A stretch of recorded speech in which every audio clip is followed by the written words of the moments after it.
Hello YouTube, how you guys doing today? Thanks for stopping by, being a passenger on the P Reacts Daily Train. I appreciate everybody that's been coming by and helping out with the channel. Please like, comment, subscribe. It really helps out, especially since I'm a newer channel. Also, it helps with the algorithm. Don't forget, this is not a substitute for the original content, so go over to the original artist, watch it on their channel, give them a like, show them some love. Also, we don't redistribute any of the content, so we're following all the copyright rules. My name is P, and we'll get started on this video as soon as we see our disclaimer.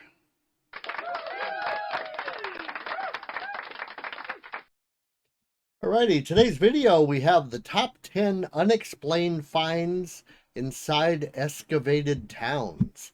This ought to be interesting. See what they find in these towns that they dig up. Gas masks covering a school floor, x-rays showing the damage that wiped out an entire town, and basements where canned food melted together from a fire still burning underground. These are creepy finds inside evacuated towns. Centralia, Pennsylvania. It's been slowly cooking from the ground up since 1962, when a coal mine fire started burning underground and just never stopped. It's still burning to this day. The fire vents toxic gases up through cracks in the pavement, and it's killed off almost every tree in the area. The state eventually relocated most residents and knocked their homes down, but a lot of the old foundations and basements are still there, just swallowed up by overgrowth. If you manage to find one of those old basements, the first thing you'll notice is the heat radiating off the ground itself. The strangest thing down there may be what happened to canned goods. Back in the 80s, as the underground fire crept directly beneath residential streets, the basement temperature started spiking. Families bailing out of the town left behind shelves full of jarred peaches, canned vegetables, soups, whatever they had stocked up, of course. And over the decades, the heat kept fluctuating. And those metal cans just kept expanding and contracting until they eventually burst or completely fused together. So there are these warped sculptures, kind of melted tin cans that leaked their contents and hardened into this kind of sludge that's basically glued to the floor in solid chunks. Wittenoom in Western Australia. That's weird. I wonder why they can't put that out. You think if they just pour enough water down in there, just start letting the water flow, it would eventually burn out. Because it can't be good to just let it go and go and go and go.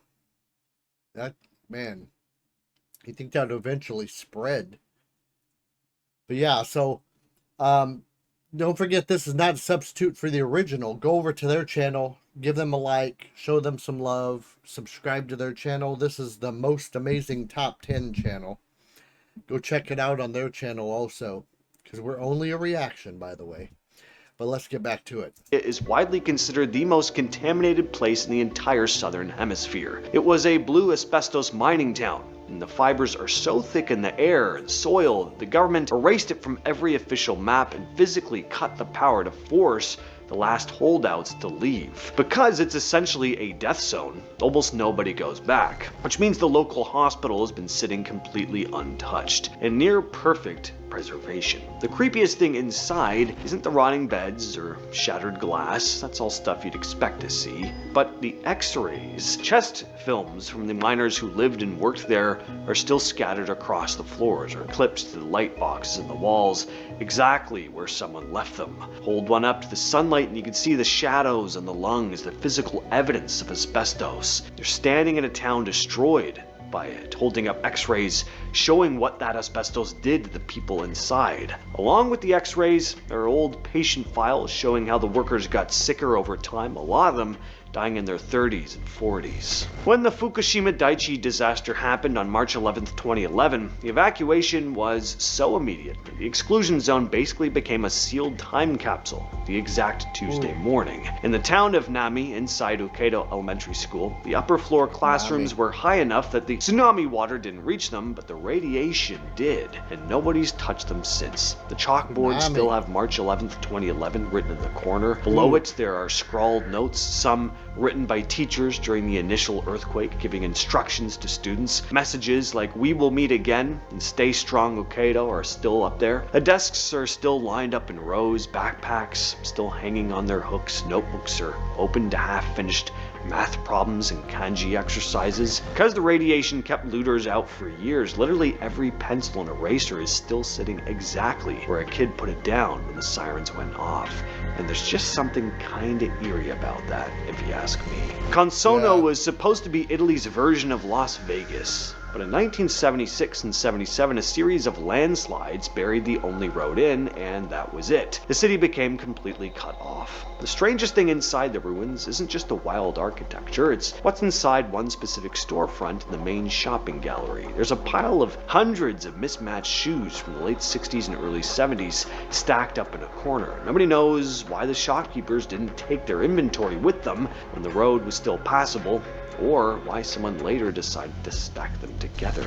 St. Thomas, Nevada didn't burn down or get abandoned overnight, it got flooded on purpose. After the Hoover Dam was built, the rising waters of the Colorado River swallowed the whole town, and it sat under around 90 feet of water at the bottom of Lake Mead for nearly a century. But after severe droughts, the lake has been dropping, and the town has been slowly surfacing again. The foundations of old buildings are strange enough, but what's really unsettling is the cemetery. When the town was scheduled to be flooded in the 30s, the government was supposed to relocate all the bodies first. They didn't get them all.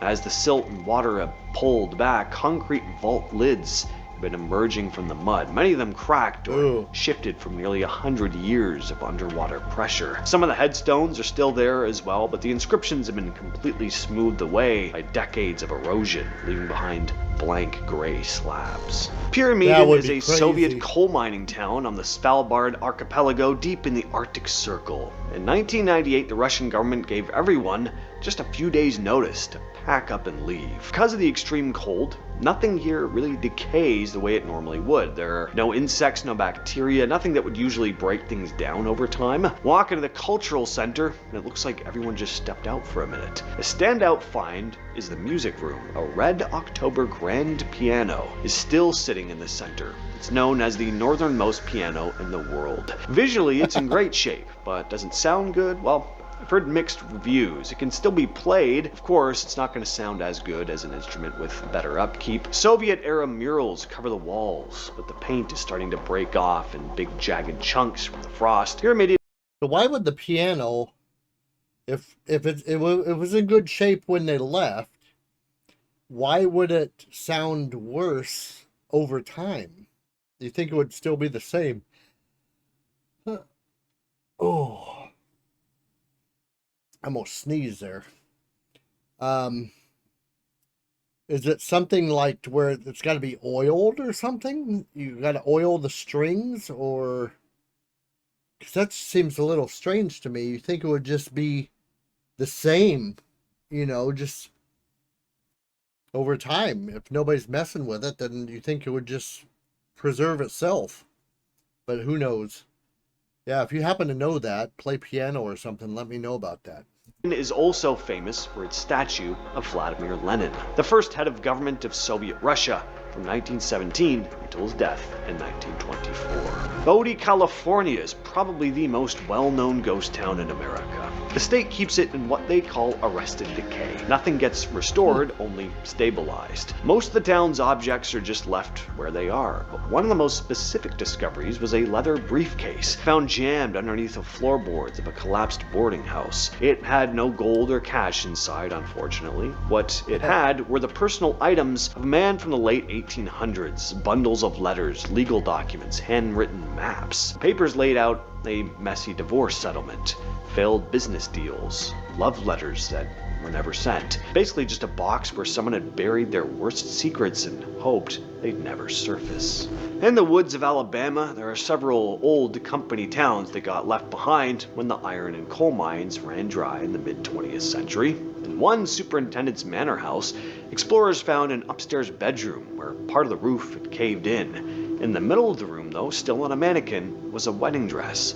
Everything else in the house is completely destroyed, but the dress is still there. Because it was made from heavy silk and synthetic lace, common in the 1940s, it didn't fall apart the way cotton curtains and wallpaper did. It's not white anymore, though. Decades of humidity and bat droppings have turned it this sickly yellow gray. Probably the eeriest part is the positioning, though, facing out the window. It's like a ghost standing there looking out over the dead town. In a quiet village out in the English Midlands, where people slowly moved away after the local jobs disappeared, workers fixing up an old shed found a hidden compartment in the bottom of a big wooden chest. Inside was this leather-bound portfolio dated 1823. It was a collection of what the owner called medical curiosities. The pages were filled with careful hand-colored drawings of people with serious physical deformities, each one labeled with descriptions. It didn't feel like something meant for a doctor, though. It felt more like a personal journal or collection. You see, mixed in with the drawings were actual samples pinned to the pages, small dried pieces that looked like bits of skin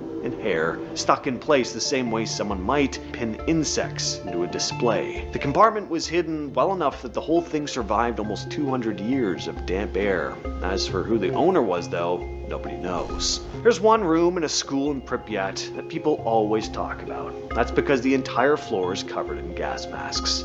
You'd assume they were dropped during the evacuation, but that's not exactly what happened. After the disaster, looters broke in and pulled the filters out of the masks because they contained small amounts of silver. What got left behind, of course, were hundreds of empty masks scattered across the floor. But seeing this many gas masks in one place is unsettling. It looks like the aftermath of some kind of collapse, which I guess technically it was. For the people who lived there, especially the young folks, that day must have felt exactly like that. Everything changed almost overnight, and nobody really understood what was happening. And that was on purpose. These masks were never used. Not long before the accident, students had practiced putting them on as part of emergency training. You think that when the reactor exploded, those masks would have come out right away. Instead, when the evacuation started, people were told not to use them. Communist Party leadership worried that if everyone started wearing gas masks, it would cause panic and make the situation look worse than they wanted it to seem. And that has been the video for today. I will catch you, yes, you specifically, in the next one.